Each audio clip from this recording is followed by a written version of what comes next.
Откако Прва Скопска се обрати до надлежните институции за решавање на проблемот на жителите со фекалната канализација од населеното место Нова Колонија, проблемот е веќе минато. Имено пред извесен период до редакцијата на Прва Скопска, револтирани жители пријавија дека подолго време имаат проблем со фекалната канализација, односно поради неодржувањето на пумпите во дворовите на неколку куќи им извираа фекалии и се ширеше многу лоша миризба.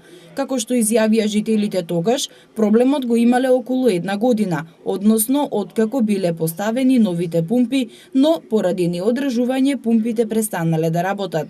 За решавање на овој проблем, екипата на Прва Скопска се обрати до директорот на јавното комунално предпријатие Газибаба Владко Митовски. Тој тогаш даде ветување дека иако не е под нивна надлежност, проблемот ќе биде решен.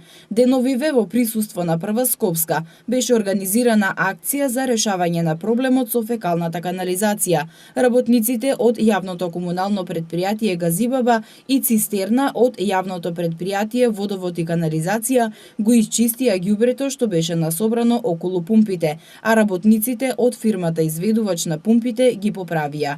Како што не информираше директорот на ЈКП Газибаба, за да не се повторува ваквиот проблем во иднина, предпријатието ќе побара од Советот на општина Газибаба да им ја предаде надлежноста за одржувањето на пумпите, за да може редовно да се одржуваат и жителите да не се соочуваат со проблеми. Инаку, жителите со кои разговаравме вела дека населбата Нова Колонија во минатите години важела за една од најубавите и најсредените населби во Скопје.